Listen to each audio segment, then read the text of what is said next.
Listen up because this is extremely important. Propaganda is not trying to convince you of what you think it is trying to convince you.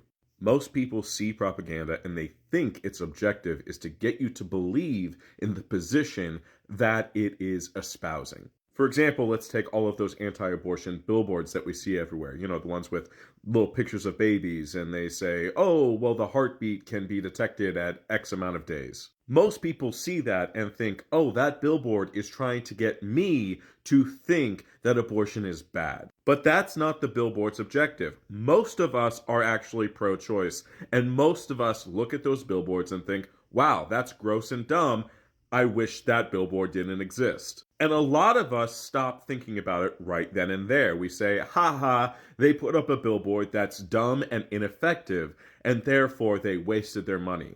But they didn't. Because again, propaganda is not trying to convince you of its position. It is trying to convince you that the position they hold is normal enough to broadcast everywhere. They are trying to get you to believe that their position is a standard position, a normalized position that at least you can talk about openly and not face repercussions. You see billboards and flyers and commercials and all of this propaganda pushing a single position, and you start to think, well, maybe I don't agree with that, but I guess a lot of people do because I keep seeing people saying this everywhere. But the thing is, it's not people saying it. It's usually some organization that has a whole lot of money to crank out propaganda left and right. Because once again, most people are actually pro-choice. However, despite the fact that most people are pro-choice, we see those billboards and we see the messaging anywhere and everywhere, and we start to wonder if any one person we are talking to actually thinks that we're baby killers. And we might think that that interpretation is dumb and bad. However, socially, we are worried about that interpretation, and so we make our views quieter, which amplifies the propaganda because now not only are people seeing more of one side of the conversation, they are hearing less of the other side of the conversation. Which means when a politician gets up and holds the side that we do not agree with, we are less likely to be angry with that politician because we go, well, I don't agree with that policy stance, but that seems to be mainstream politics, and I'm going to focus on the one or two things that I do agree with them on over their opponent. So once again, propaganda is not trying to convince you of its position. It's trying to convince you that its position is mainstream. And unfortunately, there is only one way to fight propaganda. It is with counter-propaganda. However, people like you and me don't have millions of dollars to pay for billboards and commercials and social media ads. We have to rely on just word of mouth, which can be really scary at first because remember, one of the objectives of the initial propaganda is to convince anyone who disagrees with that position that they might be ridiculed, attacked, or hell, even imprisoned for having opposing views.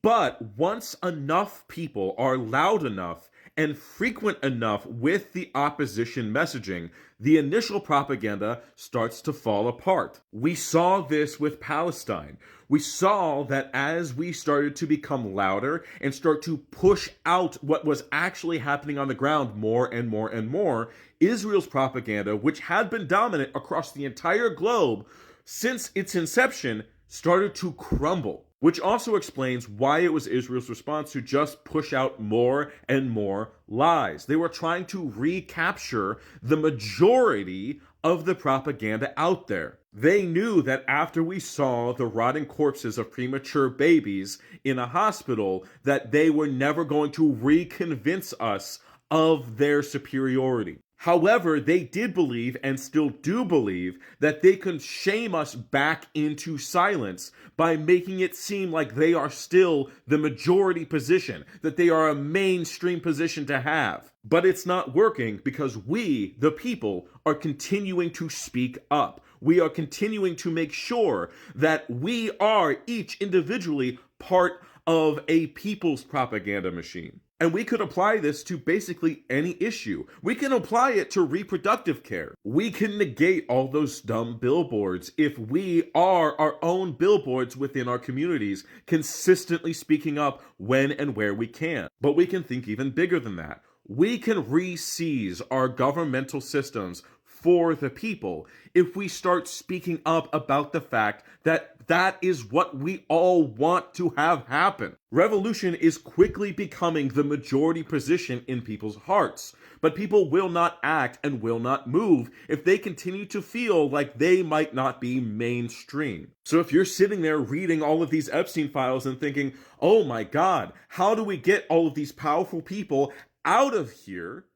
Well, we start by speaking up about it. And you do not have to be incredibly articulate. You do not have to have new original thoughts. In fact, it's better if you kind of don't. Sure, it's great to see a creator with hundreds of thousands, if not millions of followers, excellently put together a very researched, articulate point. But what is also effective is seeing 20 other small creators with maybe 100 followers saying basically the same thing or a boiled down version of it. Because when you see that one big creator say that thing, you might think, oh, well, that's just that person's niche.